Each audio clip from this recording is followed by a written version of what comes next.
One of our favorites, Matt Dillon, joins us. Let's go back, a little film resume. My Bodyguard. My favorite when I was a kid. He played a bully, but in the end, he was a little bit sympathetic, actually. What about the Flamingo Kid? Man, oh man, that story hit very close to home. Cabana Boy, kind of a coming-of-age movie right here in the city. Also, most hauntingly, Crash. Yeah, he was nominated for an Academy Award for that role. And now he's coming to our station, Channel 5. You can see him tonight at 9 o'clock, the premiere of Wayward Pines. Matt Dillon, the fans' buzz is that this is a great show. Welcome to Good Day New York.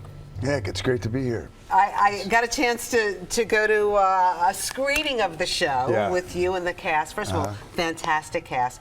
You're awesome in this show. Thank you. But you scare the pants off us. It's like a psychological thriller a little bit, right? Yeah, well, I think I'm just as scared as everybody else in the audience because this place is such a bizarre town, Wayward Pines. Tell Greg the story behind it.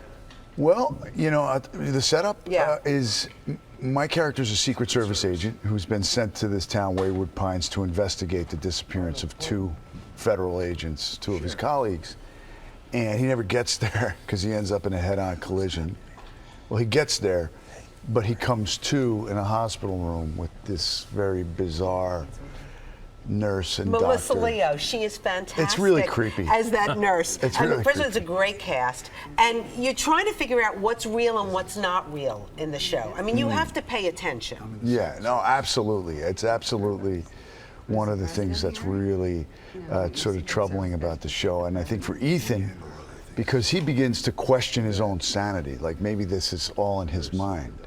But he's an investigator, he's a veteran in the law enforcement, so he knows that something's not right, but he's getting stonewalled at every turn, you know. Nobody's giving him answers. So he's there to do an investigation on one hand, but he's also just trying to get back in touch with his wife, his family, and he can't even do that because this town is very strange. Kind of like Twin Peaks-ish, a little bit. I guess. I've never been to Twin Peaks, but I've been to Wayward Pines. Let's check it out, shall we? And a great time slot, by the way, 9 o'clock on Thursdays. Let's look. Who are you? My name is Dr. Jenkins. Do you know where you are? No, you want to take off these handcuffs, please? If I told you you were in a hospital in Wayward Pines, Idaho, would that sound familiar? Yes. Still have the headache? No, I don't have a headache. Ethan, you have a history of mental illness. What kind of doctor are you? Psychiatrist.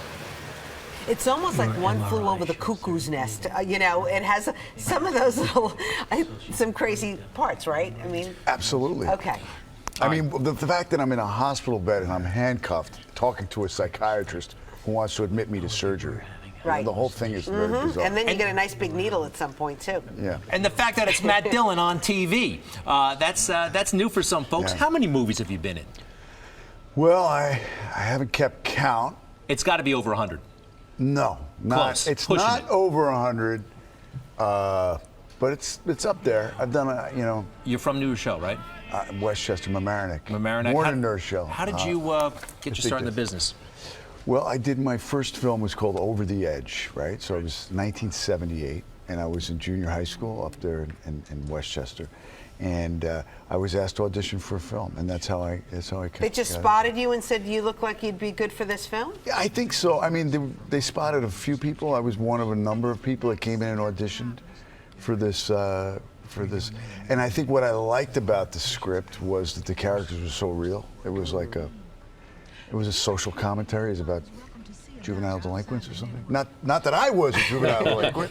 We would never mention that. You played a lot of bad boys, though. You played a lot of like punks and. I guess I played a few, you know. Is it that, I don't know, you can pull off that working class thing very well back then. All right. So meanwhile, I mean, what's it like for you to do a TV show? We know you've been in all these great iconic movies, but like there's the grind of every week going there and, you know. Well, I like the schedule in a way. You know, it was new for me, you know. It's like, wow, this is great, you know. TV's like having a day job. It's like having a real job, you know. I think what's great about this sort of format is you get to build a character up over a longer period of time, which is different than in films. Do you know how this is going to end, by the way? Do I know? Well, Yeah. yeah, I filmed it. He was there. No, but sometimes like the director never tells you the whole thing. Yeah. They have a few endings. Well, you know, that's what Knight always laughed about, that he'd be like, some people wanted to know everything and others didn't want to know anything.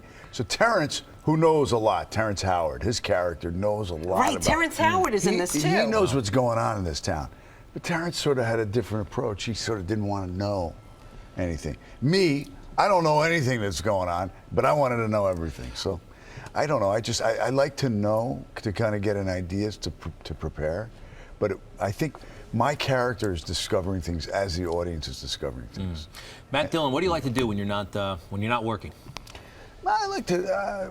What do I like to do? I like to travel. You know, I like to travel as far as hanging around my apartment. Do you still live here? In this area? Do you live in this area? I still live in the city. Is it tough walking around? I once saw a couple of years ago, you were on like someplace, let's say Midtown, and there was like oh my God, it's Matt Dillon, and a bunch of people, must have been about 25, freaked out, pictures, the whole nine. I mean, I did not join the scrum, but You didn't? No, what's that like? You kind of, nothing really prepares you for becoming famous, but once you kind of get into it, it just becomes a reality of your life. I mean, you know, it's fine. You know, people are genuine. When people are polite, it's cool. It took me a little getting used to them. You know, it's technology now. Everybody's doing selfies and stuff. I didn't even know what a selfie was until. Are you going to be doing social media tonight during Wayward Pines? I don't know how to do social media. Well, I know a little bit. I actually really enjoy Instagram because I'm visual. I like that. The Twitter thing, I got to get other people to do that for me. All right. But I'll probably do a little bit of something. We'll keep an eye on you. Can you guys give me a hashtag we'll keep, or something? definitely. Give me a hashtag, Watch will him you? tonight, Wayward Pines, 9 o'clock, right here on Fox 5. Hey, thanks a lot. Great. Awesome Thanks, to guys. see you. We're going to Thanks, take a Tristan. selfie in a second.